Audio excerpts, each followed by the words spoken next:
আসসালামু আলাইকুম। বায়োলজি স্কুলের পক্ষ থেকে আপনাদের সবাইকে স্বাগতম। বাংলাদেশ জীববিজ্ঞান অলিম্পিয়াড কর্তৃক আয়োজিত জীববিজ্ঞান অলিম্পিয়াডের প্রথম ধাপ শুরু হয় আঞ্চলিক জীববিজ্ঞান অলিম্পিয়াডের মাধ্যমে।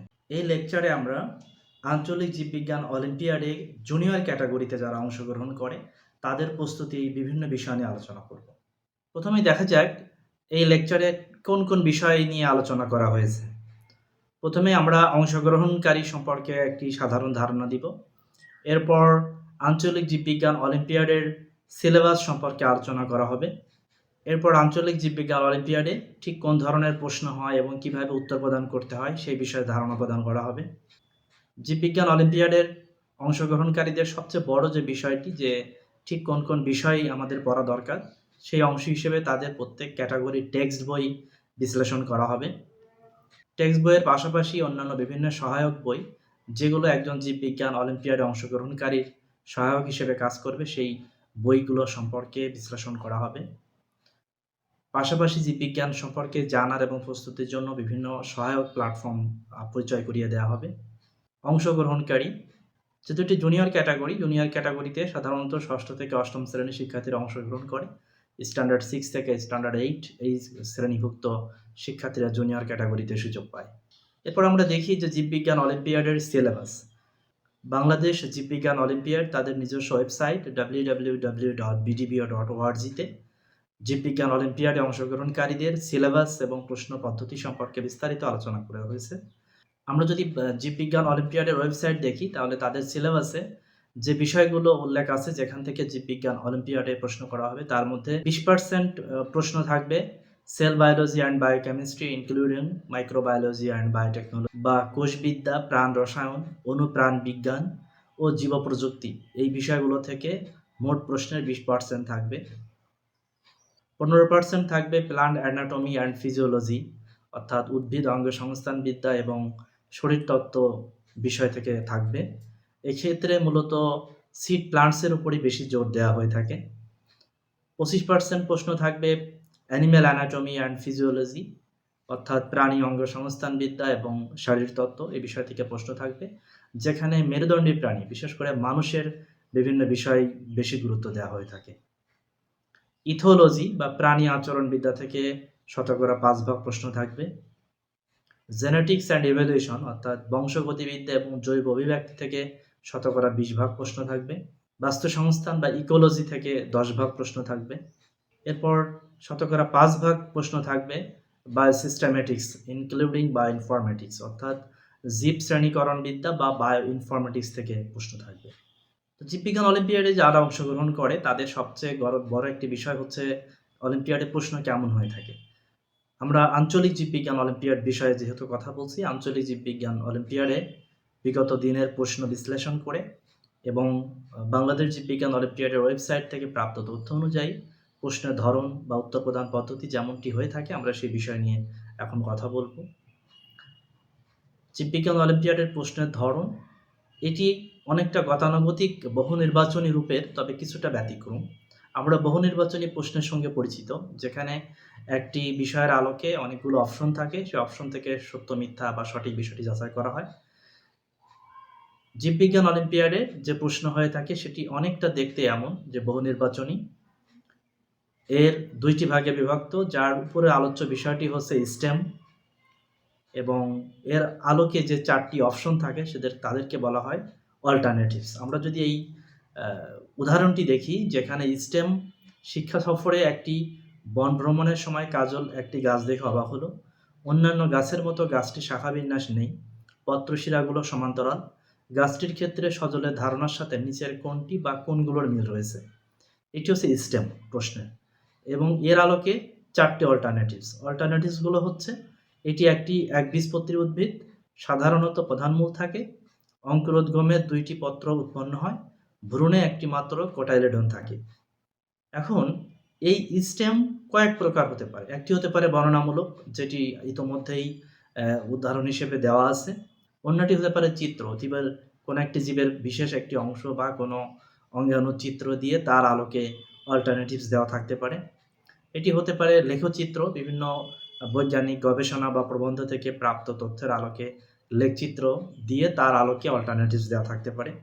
এটি হতে পারে পরীক্ষামূলক বা গবেষণা তথ্য ও পাঠ্য থেকে প্রাপ্ত তথ্যের আলোকে স্টেম এবং তার বিপরীতে 4টি অল্টারনেটিভস। তো আমরা যদি মোটা দাগে বলি তাহলে জীববিজ্ঞান অলিম্পিয়াডের প্রশ্নের ধরন হবে সৃজনশীল প্রকৃতির।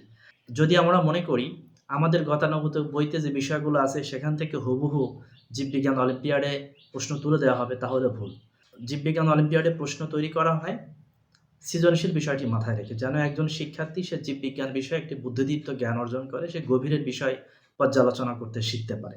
বহু নির্বাচনী সত্যতা যাচাই প্রকৃতির, অর্থাৎ জীববিজ্ঞান অলিম্পিয়াডের যে প্রশ্ন আমরা ইতিমধ্যে দেখলাম স্টেম এবং 4টি অল্টারনেটিভস, এটি সত্য মিথ্যা যাচাই প্রকৃতির হবে। অর্থাৎ একটি স্টেমের আলোকে 4টি যে অল্টারনেটিভস আছে এই 4টি উপরের স্টেমের আলোকে সত্য নাকি মিথ্যা তা যাচাই করতে হবে। তার একটি উদাহরণ যদি আমরা দেখি, এই উদাহরণে একটি স্টেম রয়েছে এবং তার আলোকে 4টি অল্টারনেটিভ দেওয়া আছে যে কোষটি ইউক্যারিওটিক কোষ, কোষটিতে এন্ডোপ্লাজমিক রেটিকুলাম আছে, নিউক্লিয়য়েডে জেনেটিক তথ্য জমা থাকে, কোষ প্রাচীর থাকতেও পারে নাও থাকতে পারে। এখানে উত্তর হিসেবে আমরা ট্রু ট্রু ফলস ট্রু অর্থাৎ আমাদেরকে সত্য নাকি মিথ্যা এই তথ্যটি স্পষ্ট করতে হবে। এখন আমরা উত্তর প্রদান পদ্ধতি কিভাবে অলিম্পিয়াডে এই প্রশ্নের উত্তর প্রদান করা হয় সে বিষয়টা একটু দেখি। জীববিজ্ঞান অলিম্পিয়াডে ওএমআর শিটে উত্তর প্রদান করতে হয়। এটা প্রত্যেকটা আঞ্চলিক পরীক্ষায় যারা অংশগ্রহণ করেছে তারা জানে, এবং যারা অংশগ্রহণ করবে প্রথমবার তাদের জন্য যে ওএমআর শিট পরীক্ষার হলে সরবরাহ করা হয়। এবং আমরা সাধারণত ওএমআর শিট যেভাবে দেখে অভ্যস্ত যে একটি প্রশ্নের ABCD কোনটি সঠিক উত্তর সেই ঘরটি পূরণ করা হয় সাধারণত। তবে জীববিজ্ঞান অলিম্পিয়াডের ক্ষেত্রে এই প্রশ্নের বিষয়টি একটু ভিন্ন, যেখানে একটি প্রশ্নের আলোকে এরকম 4টি অল্টারনেটিভস ABCD এবং প্রত্যেকটি অল্টারনেটিভসের আলোকে ট্রু ফলস অপশন থাকবে। অর্থাৎ এই অল্টারনেটিভস কি ট্রু না ফলস সেই বৃত্তটি পূরণ করতে হবে। ফলে গতানুগতিক বহুনির্বাচনী প্রশ্নের নিয়ম থেকে জীববিজ্ঞান অলিম্পিয়াডের বহুনির্বাচনের এই জায়গায় একটু ভিন্নতা রয়েছে, যেখানে বহুনির্বাচনীতে অপশন নির্বাচন করতে বলা হয় না, বরং স্টেমের আলোকে একটি অল্টারনেটিভস কি সত্য নাকি মিথ্যা অর্থাৎ সত্যতা যাচাই করতে বলা হয়। এখানে উদাহরণ হিসেবে আমরা যদি গতানুগতিক দেখি যে নিচের কোনটি একবীজপত্রী উদ্ভিদের বৈশিষ্ট্য, যেখানে 4টি অল্টারনেটিভস রয়েছে ক খ গ ঘ, সেখানে আমরা দেখলাম যে একটি উত্তর ঘ, অর্থাৎ আমরা ঘ বৃত্তটি পূরণ করে দিলাম। কিন্তু অলিম্পিয়াডের প্রশ্নে আমরা যে স্টেমটি রেখেছি তার অল্টারনেটিভ হিসেবে যে 4টি অপশন আছে, এক্ষেত্রে জীববিজ্ঞান অলিম্পিয়াডের ক্ষেত্রে বিষয়টি এরকম যে প্রশ্নের আলোকে যে 4টি অল্টারনেটিভস ABCD বা উপরে ক খ গ ঘ, সেক্ষেত্রে এ সত্য, এর জন্য সত্য ট্রু বৃত্তটি পূরণ হয়েছে, বি সত্য ফলে ট্রু বৃত্তটি পূরণ হয়েছে, সি মানে গ যেটি হচ্ছে মিথ্যা ফলে ফলস বৃত্তটি পূরণ হয়েছে, একইভাবে ডি অর্থাৎ ঘ এই অপশনটি সত্য বিধায় এখানে ট্রু বৃত্তটি পূরণ হয়েছে। ঠিক এইভাবে ওএমআর শিটে প্রশ্নের আলোকে শিক্ষার্থীদেরকে সত্য মিথ্যা যাচাই করার জন্য এবং ওএমআর শিটের বৃত্ত পূরণ করতে বলা হয়। আঞ্চলিক জীববিজ্ঞান অলিম্পিয়াডের মান বন্টন ঠিক কিভাবে আমরা যাচাই করে থাকি, এটা বলা হয় যে প্রতিটি প্রশ্নের যে প্রাপ্ত নম্বর এটি আসলে নম্বর না, এটিকে প্রশ্ন পয়েন্ট হিসেবে উল্লেখ করা হয়ে থাকে। কারণ প্রতিটি স্টেমের 4টি অল্টারনেটিভস থাকবে, যে 4টি অল্টারনেটিভসের সত্য মিথ্যা যাচাই করার সাপেক্ষে সে পয়েন্ট প্রাপ্ত হবে। যেমন কোনো একটি প্রশ্ন বা একটি স্টেমের আলোকে যদি 4টি অল্টারনেটিভসকে সত্যতা যাচাই করতে বলা হয়, যদি একজন শিক্ষার্থী সবগুলো অল্টারনেটিভসের সঠিক মান যাচাই করতে পারে তাহলে সে 5 পয়েন্ট পাবে। যদি তার 4টি অল্টারনেটিভসের সত্যতা যাচাইয়ের মধ্যে 3টি সঠিক হয় তাহলে সে 3 পয়েন্ট পাবে। যদি 2টি সঠিক হয় সে 1 পয়েন্ট পাবে। যদি 1টি সঠিক হয় তাহলে সে 0 এবং 1টিও সঠিক না হলেও সে 0 পাবে। এবং আঞ্চলিক জীববিজ্ঞান অলিম্পিয়াডের প্রশ্নে কোনো ভুল উত্তরের জন্য নম্বর কাটা হয় না। একইভাবে যদি 30টি প্রশ্ন থাকে, সাধারণত বাংলাদেশ জীববিজ্ঞান অলিম্পিয়াডের ওয়েবসাইট পেজ অনুযায়ী 30টি প্রশ্ন থাকবে, 30টি স্টেমের আলোকে 4টি করে অল্টারনেটিভস থাকবে। সেক্ষেত্রে একজন শিক্ষার্থী সবগুলো সঠিক করতে পারলে সে সর্বোচ্চ 150 পয়েন্ট লাভ করবে। অর্থাৎ বিষয়টি এমন হলো যে গতানুগতিক একটি প্রশ্নের উত্তর হলে সে 1 পাবে, এক্ষেত্রে জীববিজ্ঞান অলিম্পিয়াডের ক্ষেত্রে বিষয়টি নম্বর নয়, এটি পয়েন্টে রূপান্তরিত হবে। এতক্ষণ আমরা জীববিজ্ঞান অলিম্পিয়াডের সিলেবাস এবং প্রশ্ন এবং তার উত্তর প্রদান পদ্ধতি সম্পর্কে জানলাম। এখন যে বিষয়টি সেটি হচ্ছে যে আমরা কোন বিষয়গুলো পড়াশোনা করব বা কোন বিষয়গুলো পড়লে আমরা জীববিজ্ঞান অলিম্পিয়াডে ভালো করতে পারবো। এখানে একটি বিষয় সবচেয়ে উল্লেখ করার বিষয় হচ্ছে জীববিজ্ঞান অলিম্পিয়াডের উদ্দেশ্য একজন শিক্ষার্থী সে জীববিজ্ঞানের বিষয়ে আগ্রহী হবে, সে গভীরভাবে জীববিজ্ঞানকে নিখুঁতভাবে জানতে পারবে। এক্ষেত্রে আমি আমার জায়গা থেকে যেটা বলি সেটি হচ্ছে যে জীববিজ্ঞান অলিম্পিয়াডের সিলেবাসে অর্থাৎ বাংলাদেশ জীববিজ্ঞান অলিম্পিয়াডের ওয়েবসাইটে যে সিলেবাস, সেই সিলেবাসের যে টপিকসগুলো আছে, সেই টপিকসগুলো পড়াশোনা করাটাই হচ্ছে সবচেয়ে বুদ্ধিমানের কাজ। এখানে এই বই পড়লে আমি সব কমন পেয়ে যাবো, এই বই পড়লে কমন পাবো না, বিষয়টা আসলে এমন না। সেটি যে কোনো মাধ্যম থেকেই আপনি চাইলে আপনি চর্চা করতে পারেন, আপনি জানতে পারেন। তবুও আমাদের সহায়ক হিসেবে আমরা কিভাবে পড়াশোনা করতে পারি, সেই জায়গা থেকে আমাদের কিছু পরামর্শ আমরা প্রদান করতে চাই। যে সহায়ক হিসেবে আপনি আপনার টেক্সট বই পড়তে পারেন, অর্থাৎ আপনি যে ক্যাটাগরির আওতায় পড়বেন, সেই ক্যাটাগরির টেক্সট বইটা ১ম এ খুব ভালো করে আপনি পড়াশোনা করবেন। সহায়ক বই হিসেবে উচ্চ শ্রেণীর বই এবং বাজারে অনেক বই পাওয়া যায়। সেই বইগুলো থেকে আপনি জীববিজ্ঞান অলিম্পিয়াডের টপিকসগুলো চর্চা করতে পারেন। বিভিন্ন ওয়েবসাইটে আছে যেখানে জীববিজ্ঞান বিষয়ক বহু আলোচনা থাকে, মডেল টেস্ট থাকে, জীববিজ্ঞান অলিম্পিয়াডের অনেক প্রশ্ন থাকে। সেই জায়গাগুলো থেকে আপনি সহায়তা নিতে পারেন। ইউটিউব চ্যানেল আছে, অসংখ্য ইউটিউব চ্যানেল জীববিজ্ঞানের উপরে, বায়োলজি বা জীববিজ্ঞান যে যাই বলেন না কেন, এই জায়গাগুলো থেকে ওই টপিকস ভিত্তিক আলোচনার সহায়ক হিসেবে ইউটিউব চ্যানেলগুলো আপনাকে সহযোগিতা করতে পারে।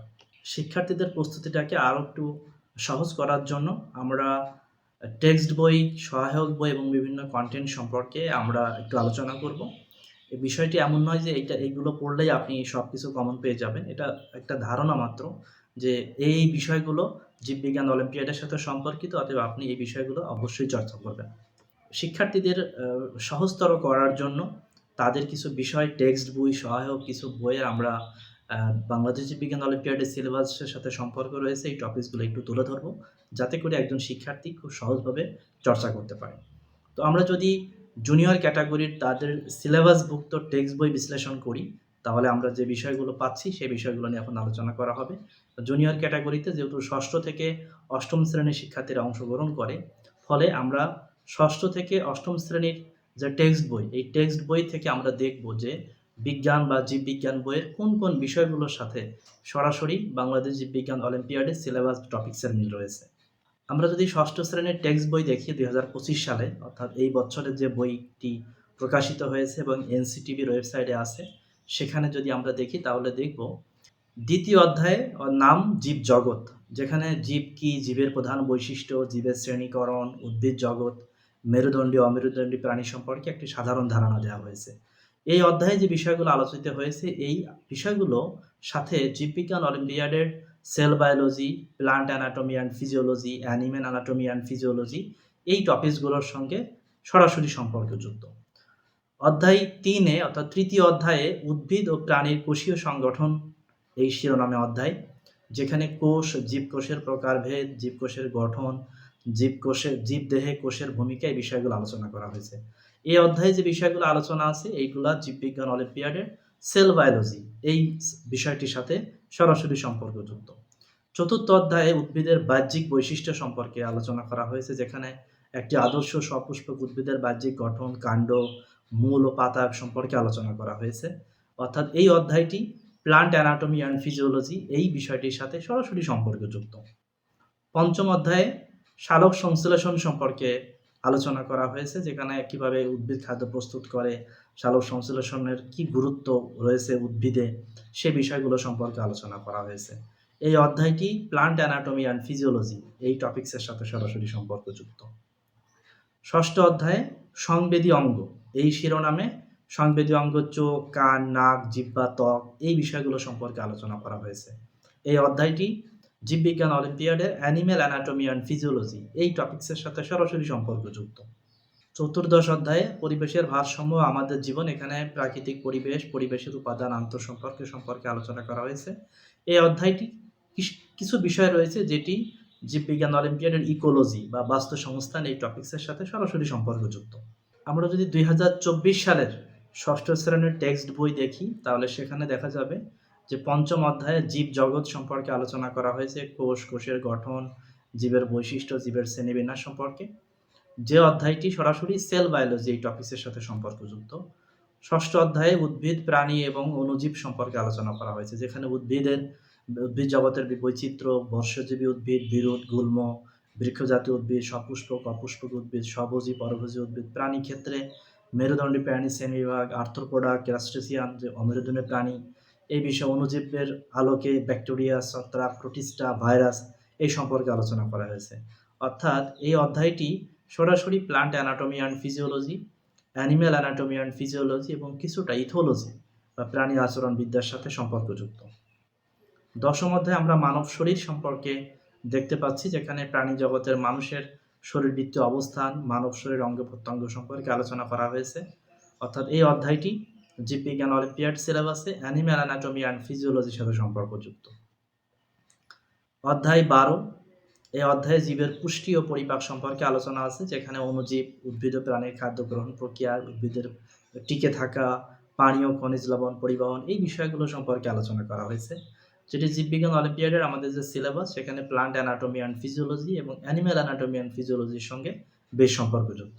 চতুর্দশ অধ্যায়ে জীবের পারস্পরিক নির্ভরশীলতা ও টেকসই পরিবেশ, এই অধ্যায়ে পরিবেশের প্রাণী ও উদ্ভিদ অণুজীবের পারস্পরিক নির্ভরশীলতা, মানুষের জীবনে অণুজীবের ব্যবহার, এই বিষয়ে আলোচনা করা হয়েছে। এই অধ্যায়টি জীববিজ্ঞান অলিম্পিয়াডের ইকোলজি বা বাস্তুসংস্থান এর সাথে সরাসরি সম্পর্কযুক্ত। আমরা যদি ষষ্ঠ শ্রেণীর 2023 সালের বই দেখি, তাহলে সেখানে দেখব যে অধ্যায় 3, যেখানে জীব জগৎ সম্পর্কে আলোচনা করা হয়েছে, এখানে যে বিষয়গুলো আছে সেটি সরাসরি সেল বায়োলজির সাথে সম্পর্কযুক্ত। অধ্যায় 4-এ উদ্ভিদ, প্রাণী এবং অণুজীব সম্পর্কে আলোচনা করা হয়েছে বিভিন্ন বিষয়, যে বিষয়গুলো plant anatomy and physiology, animal anatomy and physiology এবং কিছুটা ইথোলজি বা প্রাণী আচরণবিদ্যার সাথে সম্পর্কযুক্ত। অধ্যায় 11, অর্থাৎ মানব শরীর, এই অধ্যায়টি অ্যানিম্যাল অ্যানাটমি অ্যান্ড ফিজিওলজির সাথে সম্পর্কযুক্ত। অধ্যায় 13, জীবের পুষ্টি ও পরিপাক, এই বিষয়টি প্লান্ট অ্যানাটমি অ্যান্ড ফিজিওলজি, এই বিষয়টির সাথে সরাসরি সম্পর্কযুক্ত। এবং অধ্যায় 15, যেখানে জীবের পারস্পরিক নির্ভরশীলতা ও টেকসই পরিবেশের শিরোনামে বিভিন্ন বিষয়ে আলোচনা করা হয়েছে, যেটি জীববিজ্ঞান অলিম্পিয়াড সিলেবাসে ইকোলজি বা বাস্তু সংস্থানের সাথে সম্পর্কযুক্ত। আমরা যদি সপ্তম শ্রেণীর টেক্সট বই বিশ্লেষণ করি, তাহলে দেখব 2025 সালের সপ্তম শ্রেণীর টেক্সট বইয়ের প্রথম অধ্যায়ে নিম্ন শ্রেণীর জীব, যেখানে অণুজীব জগৎ, ভাইরাস, ব্যাকটেরিয়া, শৈবাল, ছত্রাক সম্পর্কে আলোচনা করা হয়েছে, যেটি জীববিজ্ঞান অলিম্পিয়াড সিলেবাসের মাইক্রোবায়োলজির সাথে সরাসরি সম্পর্কযুক্ত। দ্বিতীয় অধ্যায়ে উদ্ভিদ ও প্রাণীর কোষীয় সংগঠন, এই বিষয়ে আলোচনা করা হয়েছে, যেখানে উদ্ভিদ ও প্রাণী কোষের সাধারণ গঠন, উদ্ভিদ টিস্যুর বৈশিষ্ট্য কাজ, প্রাণী টিস্যুর বৈশিষ্ট্য কাজ, এই সম্পর্কে আলোচনা করা আছে। এই অধ্যায়টি সেল বায়োলজি এই টপিক্সের সাথে সম্পর্কযুক্ত। তৃতীয় অধ্যায়, যেটা উদ্ভিদের বাহ্যিক বৈশিষ্ট্য সম্পর্কে আলোচনা করা আছে, যেটি প্লান্ট অ্যানাটমি অ্যান্ড ফিজিওলজির সাথে সম্পর্কযুক্ত। চতুর্থ অধ্যায়ে শ্বসন, উদ্ভিদের শ্বসন, প্রাণী শ্বসন, শ্বসন পদ্ধতি, এই সম্পর্কে আলোচনা করা আছে। এই অধ্যায়টি প্লান্ট অ্যানাটমি অ্যান্ড ফিজিওলজি এবং অ্যানিম্যাল অ্যানাটমি অ্যান্ড ফিজিওলজির সাথে সরাসরি সম্পর্কযুক্ত। পঞ্চম অধ্যায়ে পরিপাকতন্ত্র ও রক্ত সংবহন তন্ত্র, এই শিরোনামে খাদ্য পরিপাক, লালা এনজাইম, পরিপাকতন্ত্র, সংবহন তন্ত্র সম্পর্কে আলোচনা করা আছে। এই অধ্যায়টি অ্যানিম্যাল অ্যানাটমি অ্যান্ড ফিজিওলজির সাথে সরাসরি সম্পর্কযুক্ত। আমরা যদি সপ্তম শ্রেণীর টেক্সট বই 2024 সালের বইটি দেখি, তাহলে দেখব যেখানে অধ্যায় 4-এ কোষ বিজ্ঞান সম্পর্কে আলোচনা করা আছে, যেটি সেল বায়োলজির সাথে সম্পর্কযুক্ত। অধ্যায় 5-এ অণুজীব জগৎ সম্পর্কে আলোচনা করা হয়েছে, যার সঙ্গে মাইক্রোবায়োলজি এবং সেল বায়োলজির কিছুটা সম্পর্ক রয়েছে। অধ্যায় 7-এ আমাদের চারপাশের পরিবর্তন সম্পর্কে আলোচনা করা আছে, যার সঙ্গে ইকোলজির একটি বিশেষ সম্পর্ক আছে। অধ্যায় 14-তে জীবের শক্তির প্রবাহ, যেখানে সালোক সংশ্লেষণ প্রক্রিয়া, মানুষের শ্বসন, শ্বসনের গুরুত্ব, এই বিষয়ে আলোচনা করা হয়েছে। এই অধ্যায়টি প্লান্ট অ্যানাটমি অ্যান্ড ফিজিওলজি এবং অ্যানিম্যাল অ্যানাটমি অ্যান্ড ফিজিওলজির সাথে সরাসরি সম্পর্কযুক্ত। অধ্যায় 15-তে মানবদেহের বিভিন্ন তন্ত্র সম্পর্কে আলোচনা করা হয়েছে, যেটি অ্যানিম্যাল অ্যানাটমি অ্যান্ড ফিজিওলজির সঙ্গে সম্পর্কযুক্ত। আমরা যদি সপ্তম শ্রেণী 2023 সালের বই দেখি, তাহলে দেখব চতুর্থ অধ্যায়ে কোষ বিজ্ঞান সম্পর্কে আলোচনা করা আছে, যেটি সেল বায়োলজির সাথে সম্পর্কযুক্ত। অধ্যায় 5-এ অণুজীব জগৎ সম্পর্কে আলোচনা করা হয়েছে, যেখানে সেল বায়োলজির সাথে সম্পর্কযুক্ত এবং কিছুটা মাইক্রোবায়োলজির সাথেও সম্পর্কযুক্ত। অধ্যায় 7-এ আমাদের চারপাশের পরিবর্তনের বিভিন্ন বিষয়ে আলোচনা করা আছে, যার সঙ্গে ইকোলজির একটি সম্পর্ক রয়েছে। অধ্যায় 12-তে জীবের শক্তির প্রবাহ, যেখানে সালোক সংশ্লেষণ ও শ্বসন এবং মানুষের শ্বসন প্রক্রিয়া সম্পর্কে আলোচনা করা আছে। এই অধ্যায়টি জীববিজ্ঞান অলিম্পিয়াডের প্লান্ট অ্যানাটমি অ্যান্ড ফিজিওলজি এবং অ্যানিম্যাল অ্যানাটমি অ্যান্ড ফিজিওলজির সাথে সরাসরি সম্পর্কযুক্ত। অধ্যায় 13-তে কঙ্কাল ও পরিপাকতন্ত্র সম্পর্কে আলোচনা করা আছে, যেখানে কঙ্কালতন্ত্র, পরিপাকতন্ত্র এই বিষয়গুলো আলোচিত হয়েছে। এর সঙ্গে অ্যানিম্যাল অ্যানাটমি অ্যান্ড ফিজিওলজির সরাসরি সম্পর্ক রয়েছে। এবারে আমরা অষ্টম শ্রেণীর টেক্সট বই বিশ্লেষণ করি। অষ্টম শ্রেণীর 2025 সালের যে বইটি আমরা ওয়েবসাইটে পেলাম, সেই বইয়ের প্রথম অধ্যায় প্রাণী জগতের শ্রেণীবিন্যাস সম্পর্কে আলোচনা করা আছে। এর সঙ্গে অ্যানিম্যাল অ্যানাটমি অ্যান্ড ফিজিওলজি এই টপিক্সের সম্পর্ক রয়েছে। দ্বিতীয় অধ্যায়ে জীবের বৃদ্ধি ও বংশগতি সম্পর্কে আলোচনা করা আছে, যার সঙ্গে সেল বায়োলজির একটি গভীর সম্পর্ক রয়েছে। তৃতীয় অধ্যায় ব্যাপন, অভিস্রবণ ও প্রসেদন সম্পর্কে আলোচনা করা আছে। সেখানে উদ্ভিদের পানি, খনিজ লবণ শোষণ, প্রসেদন প্রক্রিয়া, অভিস্রবণ, ব্যাপন এই বিষয়ে আলোচনা করা হয়েছে। এই অধ্যায়টি প্লান্ট অ্যানাটমি অ্যান্ড ফিজিওলজির সাথে সম্পর্কযুক্ত। চতুর্থ অধ্যায়ে উদ্ভিদের বংশবৃদ্ধি সম্পর্কে আলোচনা করা হয়েছে, যেখানে প্রজনন বা জনন, ফুলের বিভিন্ন অংশ, পরাগায়ন, নিষাক্তীকরণ, ফলের উৎপত্তি, বীজের গঠন, অঙ্কুরোদ্গম প্রক্রিয়া এই বিষয়ে আলোচনা করা হয়েছে। এই অধ্যায়টি প্লান্ট অ্যানাটমি অ্যান্ড ফিজিওলজির সাথে সম্পর্কযুক্ত। পঞ্চম অধ্যায় সমন্বয় ও নিঃসরণ। এখানে উদ্ভিদের সমন্বয়, ফাইটো হরমোন, মানুষের স্নায়ুতন্ত্র, মস্তিষ্ক, মেরুরজ্জু এবং রেশন তন্ত্র সম্পর্কে আলোচনা করা হয়েছে। এই অধ্যায়টি সরাসরি প্লান্ট অ্যানাটমি অ্যান্ড ফিজিওলজি এবং অ্যানিম্যাল অ্যানাটমি অ্যান্ড ফিজিওলজি এই টপিকস দুইটির সাথে সম্পর্কযুক্ত। চতুর্দশ অধ্যায়ে পরিবেশ ও বাস্তুতন্ত্র সম্পর্কে আলোচনা করা হয়েছে, যেটি সরাসরি ইকোলজি বা বাস্তু সংস্থানের সাথে সম্পর্কযুক্ত। আমরা অষ্টম শ্রেণীর টেক্সট বই 2024 সালের বইটি বিশ্লেষণ করলে পাই, যেখানে অধ্যায় 4-এ কোষ বিভাজন এবং তার প্রকারভেদ সম্পর্কে আলোচনা করা আছে। এটি বায়োলজি অলিম্পিয়াডের সেল বায়োলজি টপিক্সের সাথে সম্পর্কযুক্ত। অধ্যায় 5-এ উদ্ভিদের কোষ, টিস্যু এবং তাদের বিশেষত্ব সম্পর্কে আলোচনা করা হয়েছে, যেটি সেল বায়োলজির সঙ্গে কিছুটা সম্পর্কযুক্ত এবং প্লান্ট অ্যানাটমি অ্যান্ড ফিজিওলজির সাথে সম্পর্কযুক্ত। অধ্যায় 10-এ যেখানে জীবের শ্রেণীবিন্যাস পদ্ধতি সম্পর্কে আলোচনা হয়েছে এবং এখানে অপুষ্পক উদ্ভিদ, সপুষ্পক উদ্ভিদ, প্রাণী জগতের বিভিন্ন বৈশিষ্ট্য, শ্রেণীবিন্যাস এই বিষয়ে আলোচনা আছে। এখানে যে বিষয়গুলো আলোচনা আছে তার সঙ্গে বায়োলজি অলিম্পিয়াডের প্লান্ট অ্যানাটমি অ্যান্ড ফিজিওলজি এবং অ্যানিম্যাল অ্যানাটমি অ্যান্ড ফিজিওলজির একটি বিশেষ সম্পর্ক আছে।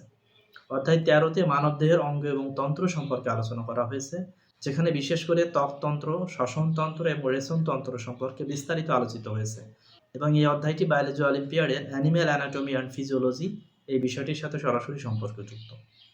আমরা অষ্টম শ্রেণী 2023 সালের যে বইটি রয়েছে সেখানে দেখলে পাবো অধ্যায় 1-এ প্রাণী জগতের শ্রেণীবিন্যাস এই বিষয়টা আলোচনা করা হয়েছে। এটা সরাসরি টপিক কোনো একটি টপিক্সের মধ্যে না গেলেও এটা plant anatomy physiology, animal anatomy physiology বা সেল বায়োলজি এই বিষয়গুলোর সাথে কিছুটা সম্পর্ক রয়েছে এখানে। অধ্যায় 2-এ জীবের বৃদ্ধি ও বংশগতি সম্পর্কে আলোচনা করা হয়েছে, যেখানে আলোচ্য বিষয়গুলো সেল বায়োলজি টপিক্সের সাথে সম্পর্কযুক্ত। অধ্যায় 3-এ ব্যাপন, অভিস্রবণ ও প্রসেদন সম্পর্কে আলোচনা করা হয়েছে, যার সঙ্গে প্লান্ট অ্যানাটমি অ্যান্ড ফিজিওলজি এই টপিকসটির সাথে সম্পর্ক রয়েছে। অধ্যায় 4-এ উদ্ভিদের বংশবৃদ্ধি সম্পর্কে আলোচনা করা হয়েছে, যার সঙ্গে প্লান্ট অ্যানাটমি অ্যান্ড ফিজিওলজি সরাসরি সম্পর্কযুক্ত। অধ্যায় 5-এ সমন্বয় ও নিঃসরণ এই বিষয়ে আলোচনা করা হয়েছে, যার সঙ্গে প্লান্ট অ্যানাটমি অ্যান্ড ফিজিওলজি এবং অ্যানিম্যাল অ্যানাটমি অ্যান্ড ফিজিওলজির বিশেষ সম্পর্ক আছে। অধ্যায় 13-তে খাদ্য ও পুষ্টি সম্পর্কে আলোচনা করা হয়েছে। এখানে যে বিষয়গুলো আলোচিত হয়েছে তার সঙ্গে জৈব রসায়ন বা বায়োকেমিস্ট্রি এই টপিকসটির সম্পর্ক রয়েছে। অধ্যায় 14-তে পরিবেশ এবং বাস্তুতন্ত্র, এখানে যে বিষয়গুলো আলোচিত হয়েছে তার সঙ্গে বায়োলজি অলিম্পিয়াডের বাস্তু সংস্থান এই টপিকসের সম্পর্ক রয়েছে।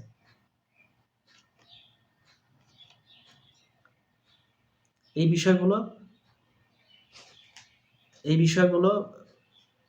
বিষয়গুলো জুনিয়র ক্যাটাগরি অর্থাৎ ষষ্ঠ থেকে অষ্টম শ্রেণীর শিক্ষার্থীরা তারা যে টেক্সট বই পড়ে থাকে সেই বইয়ের বিভিন্ন টপিক্সের সঙ্গে আমরা পরিচয় করিয়ে দিলাম, যে বিষয়গুলো ভালোভাবে চর্চা করলে জীববিজ্ঞান অলিম্পিয়াডের ওই সংশ্লিষ্ট টপিক্সে আপনি দক্ষ হতে পারবেন। এর পাশাপাশি আপনি আরও বেশি চর্চা করার জন্য, আরও বেশি ভালো প্রস্তুতি নেওয়ার জন্য আপনি সহায়ক হিসেবে বিভিন্ন বই আপনাকে সহায়তা করতে পারে।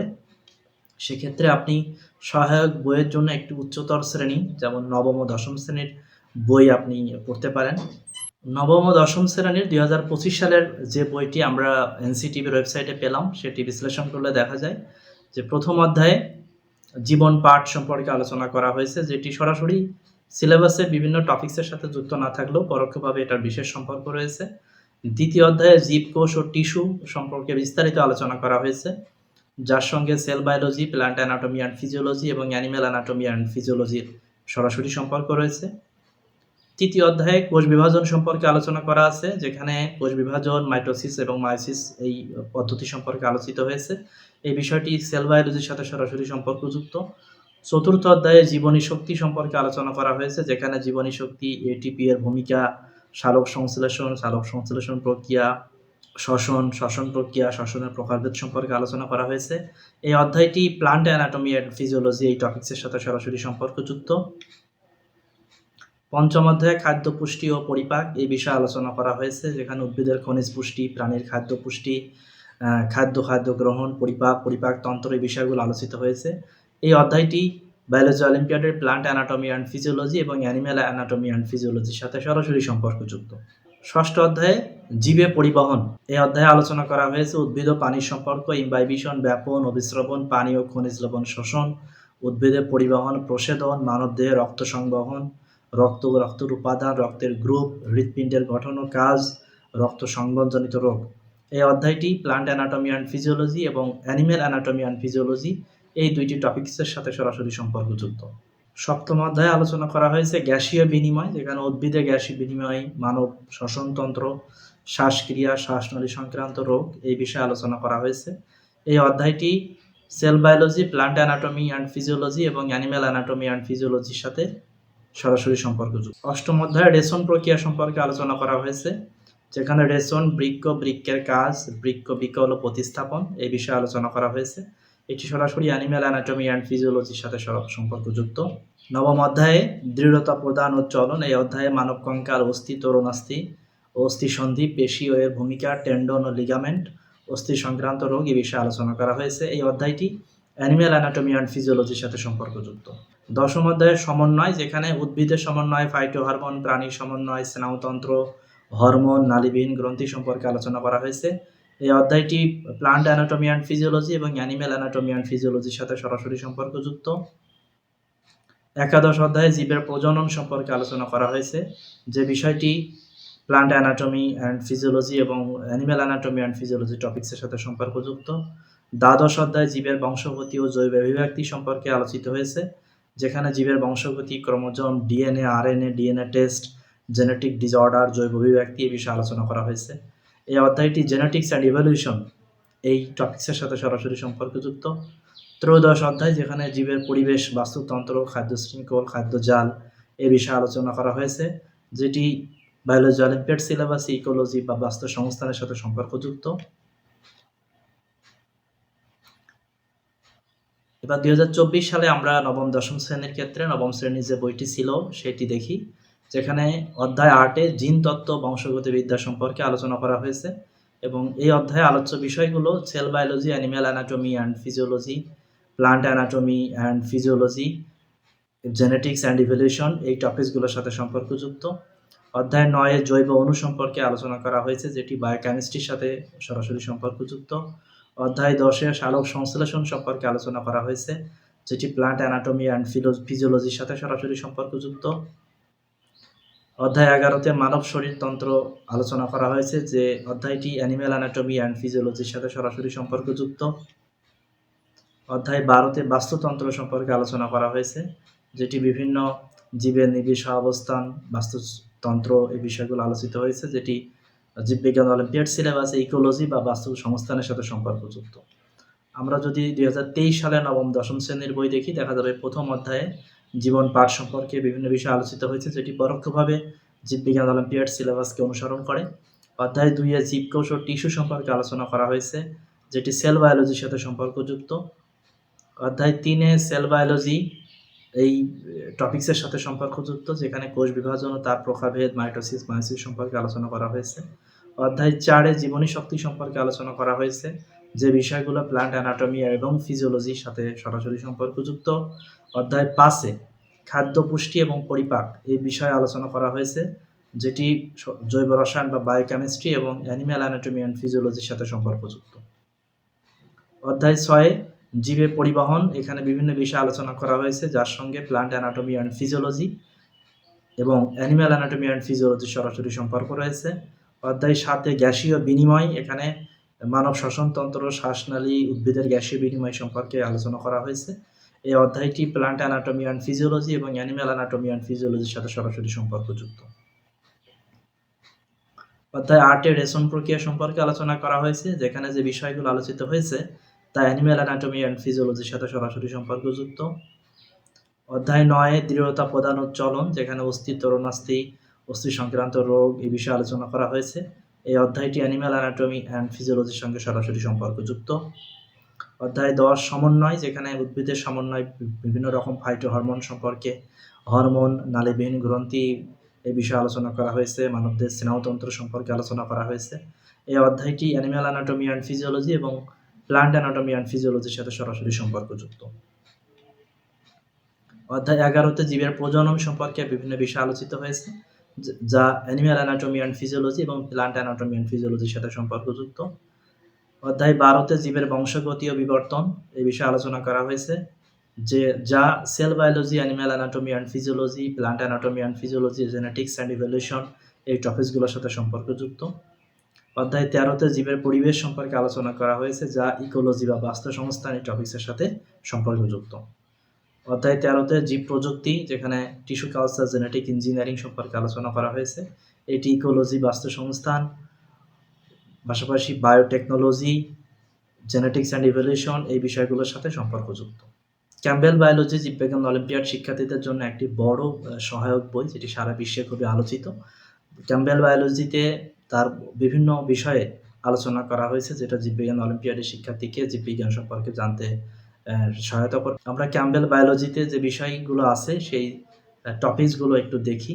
ক্যাম্বেল বায়োলজি বেশ কয়েকটি ইউনিটে বিভক্ত, যেখানে unit 1 the chemistry of life, এখানে এই chapter 2 the chemical context of life, chapter 3 water and life, chapter 4 carbon and the molecular diversity of life, chapter 5 the structure and function of large biological molecules এই সম্পর্কে আলোচনা করা হয়েছে, যার সঙ্গে আমরা বায়োকেমিস্ট্রি এই টপিক্সে সরাসরি মিল খুঁজে পাই। ইউনিট 2 দ্য সেল, পুরোটাই সেল সম্পর্কে আলোচনা করা, এই tour of the cell, membrane structure and function, and introduction to metabolism, cellular respiration and fermentation, photosynthesis, cell communication, the cell cycle এই বিষয়গুলো আলোচনা করা হয়েছে, যেটি সেল বায়োলজির সাথে সরাসরি সম্পর্কযুক্ত বায়োলজি অলিম্পিয়াডের সিলেবাসে। Unit 6 plant form and function এই বিষয়ে আলোচনা করা হয়েছে, যেখানে বিস্তারিত vascular plant structure, growth and development, chapter 36 resource acquisition and transport in vascular plants, chapter 37 soil and plant nutrition, chapter 38 angiosperm reproduction and biotechnology, chapter 39 plant response to internal and external signals এই বিষয়ে আলোচনা করা হয়েছে বিস্তারিত। এই ইউনিটটি plant anatomy and ফিজিওলজির সাথে সম্পর্কযুক্ত সরাসরি, পাশাপাশি বায়োটেকনোলজি এবং আরও অনেক বিষয়ে এর সঙ্গে সম্পর্কযুক্ত হবে। ইউনিট 7 যেখানে পুরোটাই অ্যানিমেল সংক্রান্ত বিষয়ে আলোচনা করা হয়েছে, অ্যানিমেল ফর্ম অ্যান্ড ফাংশন নামে, যেখানে চ্যাপ্টার 40 থেকে basic principles of animal form and function, chapter 41 animal nutrition, chapter 42 circulation and gas exchange, chapter 43 the immune system, chapter 44 osmoregulation and excretion, chapter 45 hormones and the endocrine system, chapter 46 animal reproduction, chapter 47 animal development, chapter 48 neurons, synapse and signaling, chapter 49 nervous system, chapter 50 sensory and motor mechanism, chapter 51 animal behavior এখানে আলোচনা করা হয়েছে। এবং এই পুরো ইউনিটের আলোচ্য বিষয়গুলো animal anatomy and physiology, ethology এবং আরও অন্যান্য টপিক্সের সাথে সম্পর্কযুক্ত। ইউনিট 8 যদি আমরা দেখি, যেখানে ইকোলজি সম্পর্কে বিস্তারিত আলোচনা করা হয়েছে, এখানে বেশ কয়েকটি চ্যাপ্টারে introduction to ecology, population biology, community ecology, ecosystem and restoration ecology, conservation biology and global sense এই নামে বেশ কয়েকটি চ্যাপ্টার রয়েছে। এই ইউনিটটি ইকোলজির সাথে সরাসরি সম্পর্কযুক্ত বিষয় এবং অন্যান্য অনেক বিষয়ে একজন শিক্ষার্থী জানতে পারবে এবং তার জীববিজ্ঞান প্রস্তুতি আরও সমৃদ্ধ হবে। আমরা যদি আরও একটি বিখ্যাত বইয়ের কথা বলি, সেটি হচ্ছে Raven biology. Raven biology Campbell বায়োলজির সঙ্গে বেশ মিল রয়েছে টপিকসগুলো। কেউ চাইলে র্যাভেন বায়োলজি থেকেও বিভিন্ন বিষয়ে জ্ঞান অর্জন করতে পারে। আমরা র্যাভেন বায়োলজির যে গুরুত্বপূর্ণ বিষয়গুলো দেখেছি বায়োলজি অলিম্পিয়াডের টপিক্সের সাথে সম্পর্কযুক্ত, সেখানে part 1 the molecular basis of life এই শিরোনামে এখানে 3টি চ্যাপ্টার রয়েছে, যেটা বায়োকেমিস্ট্রির সাথে সম্পর্কযুক্ত। আমরা biology of the cell part 2 পেলাম, যার সঙ্গে সেল বায়োলজির একটা সরাসরি সম্পর্ক আছে, এবং প্লান্টেরও একটি পার্ট ফটোসিনথেসিস এখানে আলোচনা করা হয়েছে। পার্ট 6 যেখানে plant form and function, plant anatomy and ফিজিওলজির বিস্তারিত এই ইউনিটে আলোচনা করা হয়েছে। আমরা পার্ট 7 যেখানে অ্যানিমেল ফর্ম অ্যান্ড ফাংশনের আওতায় বেশ অনেকগুলো চ্যাপ্টার এখানে রয়েছে, এই চ্যাপ্টারগুলো অ্যানিম্যাল অ্যানাটমি অ্যান্ড ফিজিওলজি সহ আরও অনেক বিষয়ে একজন শিক্ষার্থীকে জ্ঞান সমৃদ্ধ করতে পারবে। আমরা পার্ট 8 ইকোলজি অ্যান্ড বিহেভিয়ার, এখানে আমরা বিভিন্ন অনেকগুলো চ্যাপ্টার পাচ্ছি। এই চ্যাপ্টারে একজন শিক্ষার্থী ইকোলজির বিভিন্ন বিষয়ে বিস্তারিত জানতে পারবে। একজন শিক্ষার্থী সে জীববিজ্ঞানের বিভিন্ন বিষয়ে জানার জন্য এই বইগুলোর সহায়তা নিতে পারে। পাশাপাশি আমরা বাংলা ভাষায় বেশ কিছু বই রয়েছে যেগুলো একজন জীববিজ্ঞান অলিম্পিয়াডে অংশগ্রহণকারী হিসেবে তার জন্য সহায়ক হবে, যেমন ক্যাম্বেল বায়োলজি প্রাণ রসায়ন ইউনিট জীববিজ্ঞান অলিম্পিয়াড সংকলন সহ বেশ কিছু বই রয়েছে, এবং এর বাইরেও অসংখ্য জীববিজ্ঞানের বই বাংলা ভাষায় প্রকাশিত হয়েছে যেগুলো শিক্ষার্থী সংগ্রহ করতে পারে। জীববিজ্ঞানের বিভিন্ন বিষয় নিয়ে বেশ কিছু ওয়েবসাইট আছে, তার মধ্যে থেকে কিছু জনপ্রিয় ওয়েবসাইট এখানে thebiologynotes.com, www.biologyonline.com, www.khanacademy.org, science biology part, bioolympiads.com, byju's.com, biology exam for you, easy biology class, nextquiz.com এবং biologyschool.net। এই সাইটগুলোতে সে একজন শিক্ষার্থী বায়োলজির বিভিন্ন বিষয় পড়তে পারবে। বিষয়ভিত্তিক ইউটিউব চ্যানেলে ওখানে অসংখ্য চ্যানেলের নাম রয়েছে, যার মধ্যে খুবই জনপ্রিয় সমুজ biology, I biology, biology talk, Amoeba Sisters, Khan Academy, Crash Course, move university, osmosis, এমন নামে অসংখ্য ইউটিউব চ্যানেল আছে যে জায়গাগুলোতে একজন শিক্ষার্থী চর্চা করতে পারে এবং ইউটিউবে গিয়ে সার্চ দিয়েই বিভিন্ন টপিক সম্পর্কে সে পড়াশোনা করতে পারে। এবং সর্বোপরি আমরা যদি সংক্ষেপে বলি, একজন শিক্ষার্থী যদি প্রস্তুতি নিতে চায় তাহলে তার প্রস্তুতিটি হবে ঠিক এমনটি: সে প্রথমে বাংলাদেশ জীববিজ্ঞান অলিম্পিয়াডের ওয়েবসাইট থেকে সিলেবাসটি বিশ্লেষণ করবে, নিজের বুঝতে পারবে যে কোন কোন বিষয়ে তার পড়া দরকার, প্রশ্ন প্যাটার্ন এবং তার নমুনা প্রশ্ন দেখবে এবং নিজেকে যাচাই করবে এভাবে প্রশ্ন হয়। এবং বাংলাদেশ জীববিজ্ঞান অলিম্পিয়াডের যে সিলেবাস, যে টপিকসগুলো দেওয়া আছে, এই টপিকসগুলো সে চর্চা করবে, বিভিন্ন সহায়তা নেবে, তার টেক্সট বই, সহায়ক বই, আমরা যে বিষয়গুলো আলোচনা করলাম সেই জায়গাগুলো থেকে। এবং পাশাপাশি সে বিভিন্ন সাইটে মডেল টেস্ট প্রদান করতে পারে এবং জীববিজ্ঞান জানার জন্য অনলাইন কোর্সও করতে পারে। বাংলা ভাষায় বেশ কিছু সাইট রয়েছে, তার মধ্যে biologyschool.net মডেল টেস্ট প্রদান এবং জীববিজ্ঞানের বিভিন্ন বিষয় এখানে আলোচনা করে জীববিজ্ঞান অলিম্পিয়াডের সাথে সম্পর্ক রেখে। পাশাপাশি এই বায়োলজি স্কুল তার একটি ওয়েবসাইট চালু করেছে, টিউটোরিয়াল সাইট, যেটি biologyschool.org। সেখানে বিভিন্ন অনলাইনে কোর্স দেওয়া হবে জীববিজ্ঞান সংক্রান্ত, শিক্ষার্থীরা খুব সহজে সেখান থেকে নতুন নতুন বিষয়গুলো জানতে পারবে। এভাবে একজন শিক্ষার্থী জানলে, চর্চা করলে সে জীববিজ্ঞানে অনেক বেশি সমৃদ্ধ হতে পারবে এবং জীববিজ্ঞান অলিম্পিয়াডে সে প্রস্তুতি নিতে পারবে এবং নিজেকে সমৃদ্ধ করতে পারবে, আগামীতে একজন সত্যিকার জীববিজ্ঞান হিসেবে নিজেকে গড়ে তুলতে পারবে। ধন্যবাদ সবাইকে।